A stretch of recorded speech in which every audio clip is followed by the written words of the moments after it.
Assalamualaikum warahmatullahi wabarakatuh. Kembali lagi dengan kami kelompok 2 atau The Muhammads.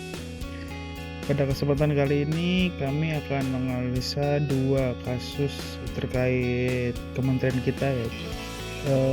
Atau yang terjadi sebelumnya di saat masih PUPR itu. Dua kasus ini sama-sama terkait dengan korupsi. Untuk selanjutnya akan disampaikan oleh Mas Rafif. Silakan Mas. Pada kesempatan ini, kami akan membahas kasus-kasus KPU-an terdahulu yang dapat kita jadikan pembelajaran. Lalu kami mencoba menganalisa kasus tersebut sehingga dapat memberikan solusi terhadap kasus tersebut dan mungkin terhadap kasus yang dapat terjadi di masa depan. Lalu yang terakhir, we will promote the culture of berakhlak, terutama pada nilai akuntabel untuk mencegah peristiwa serupa terjadi di masa depan. Untuk kasus pertama, terdapat kasus suap proyek spam di Direktorat Jenderal Cipta Karya, Kementerian PUPR pada saat itu. Kasus suap terkait dengan proyek sistem penyediaan air minum atau SPAM pada Direktorat Jenderal Cipta Karya di Kementerian Pekerjaan Umum dan Perumahan Rakyat ialah kasus korupsi yang menjerat anggota 4 Badan Pemeriksaan Keuangan BPK Rizal Jalil yang terjadi pada tahun 2018. Kasus ini berawal dari operasi tangkap tangan atau OTT KPK terhadap 4 pejabat Direktorat Jenderal Cipta Karya Kementerian PUPR pada 28 Desember 2018. Dari hasil OTT, KPK kemudian melakukan berbagai upaya penyidikan guna mengungkap keterlibatan para pihak dalam kasus tersebut. Total kerugian negara dari kasus ini diproyeksikan hingga 100 miliar rupiah, jauh melebihi angka temuan audit awal, yang menunjukkan skala manipulasi dan suap dalam proyek spam tersebut. Adapun pihak yang terlibat diantaranya pejabat terkait di lingkungan Kementerian PUPR atau penerima suap, yang kedua pihak swasta atau pemberi suap, yang ketiga ada auditor, dan keempat pihak pelapor atau kooperatif.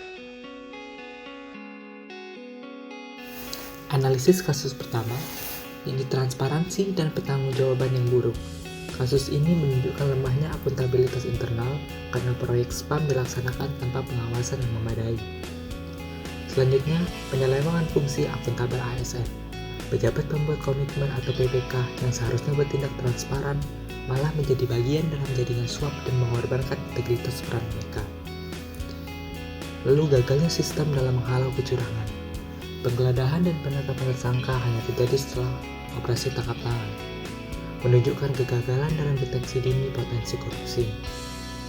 Kemudian turunnya tingkat kepercayaan masyarakat terhadap kementerian atau lembaga. Korupsi menimbulkan kecurigaan terhadap kinerja ASN dan lembaga. Ini merusak kepercayaan dan mengurangi kemanfaatan kebijakan publik di masyarakat.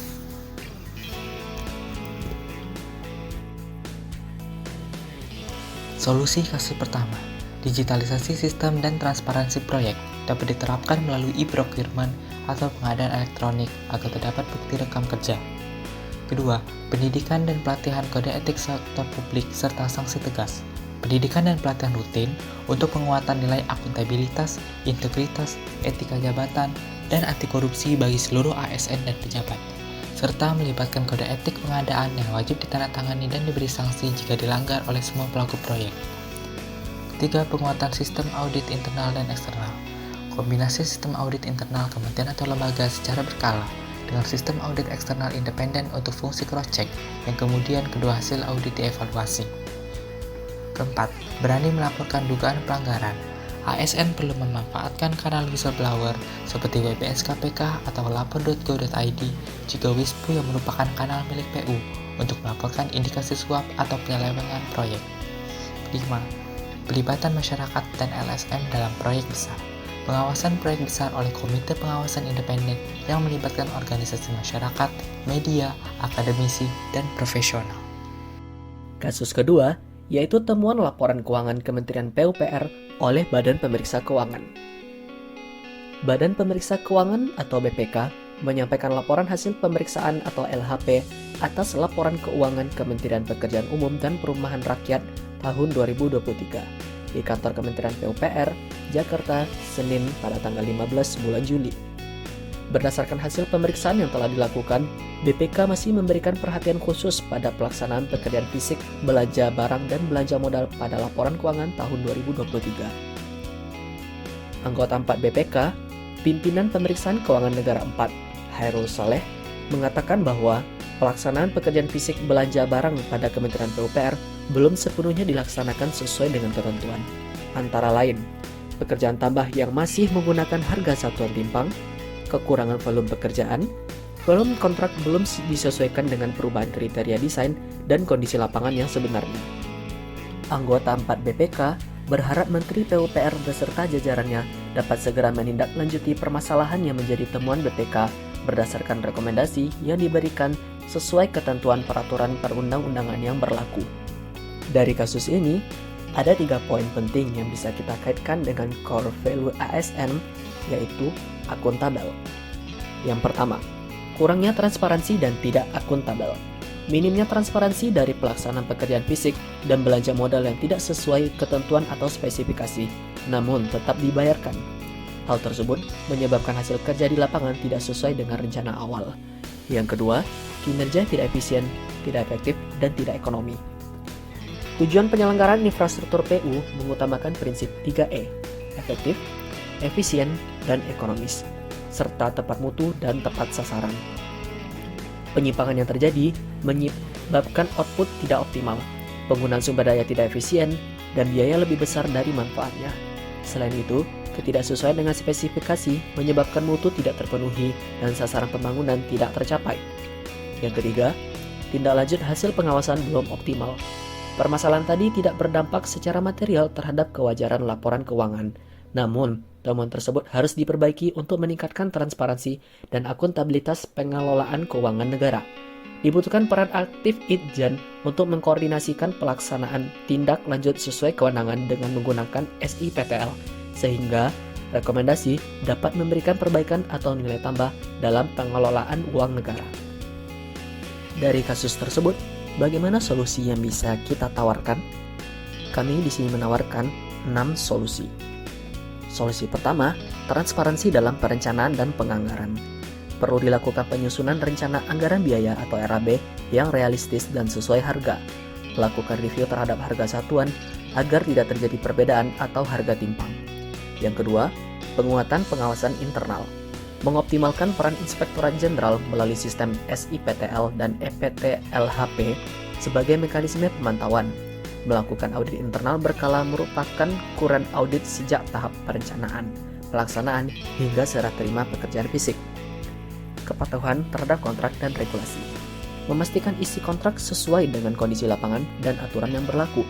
Memberikan sanksi tegas kepada pihak penyedia jasa yang tidak memenuhi spesifik pekerjaan. Berikutnya, pertanggungjawaban yang jelas dan tertulis. Menyusun laporan pertanggungjawaban pelaksanaan proyek dengan bukti fisik, administrasi, dan dokumentasi lapangan yang lengkap. Menggunakan sistem pelaporan digital agar data mudah diawasi dan ditelusuri. Kemudian, peningkatan akuntabilitas ASN dan penyedia. Memberikan pelatihan terkait pengelolaan kontrak, manajemen proyek, dan pengendalian mutu. Membina penyedia jasa konstruksi agar memahami pentingnya akuntabilitas dalam proyek infrastruktur publik. Kemudian yang terakhir, tindakan korektif dan preventif. Segera menindaklanjuti rekomendasi BPK dengan langkah perbaikan nyata, bukan hanya administratif. Menyusun sistem early warning untuk mencegah terulangnya masalah kekurangan volume pekerjaan atau ketidaksesuaian kontrak. Selanjutnya, kita masuk ke bagian promoting the culture of berakhlak untuk mencegah hal serupa terjadi di masa depan. Dari kedua kasus yang sudah dijelaskan sebelumnya, menjadi pelajaran berharga bahwa tanpa budaya akuntabel, penyalahgunaan wewenang dan korupsi dapat merugikan negara sekaligus meruntuhkan kepercayaan publik. Karena itu, membangun budaya akuntabilitas di dalam lingkungan ASN adalah kunci untuk mencegah kejadian serupa.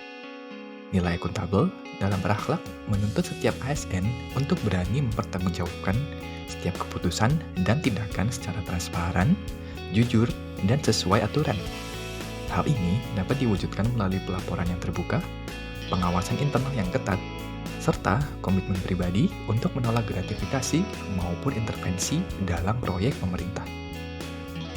Dengan menanamkan budaya akuntabilitas, ASN tidak hanya bekerja demi target fisik, tetapi juga menjaga integritas, nama baik institusi, serta memastikan bahwa setiap rupiah APBN benar-benar digunakan untuk kesejahteraan rakyat.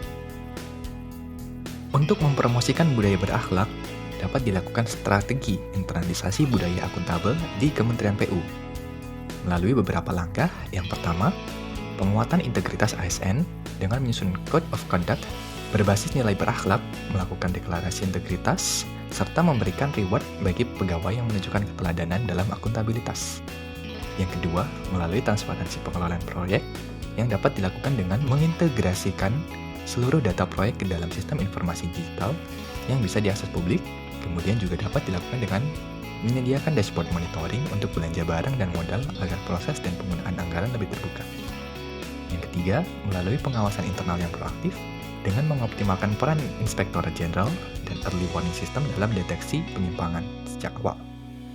Kemudian juga dapat dilakukan dengan mendorong audit internal secara berjenjang pada proyek strategis. Yang keempat, dapat dilakukan pertanggungjawaban yang jelas dan terukur melalui mewajibkan setiap pejabat dan pelaksana proyek untuk menyusun laporan pertanggungjawaban dengan lengkap dengan bukti fisik dan dokumentasi lapangan.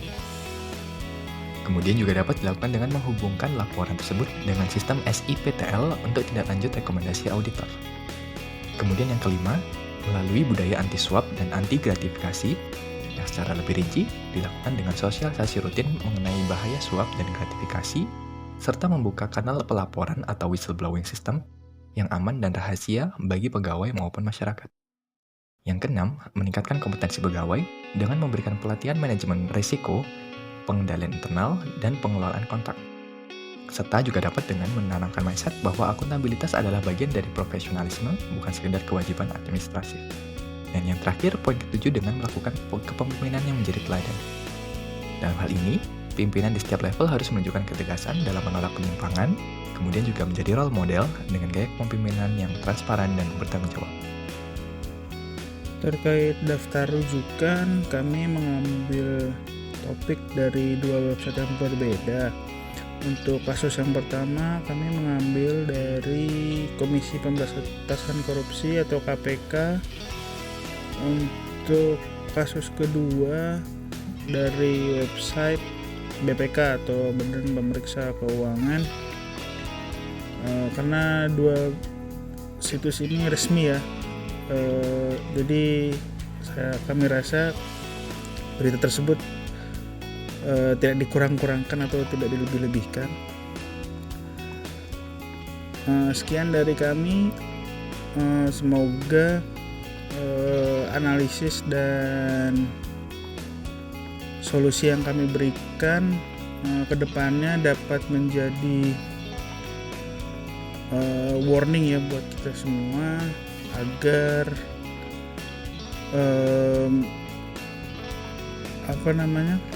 agar tetap stay lurus, stay integritas supaya karir kita ke depannya dapat mulus. Mungkin salah satu dari kami, The Muhammads, mungkin menjadi penerus Pak Basuki atau menjadi ikon-ikon PU ke depannya. Sekian dari kami. Wassalamualaikum warahmatullahi wabarakatuh. Semoga sehat selalu. Terima kasih.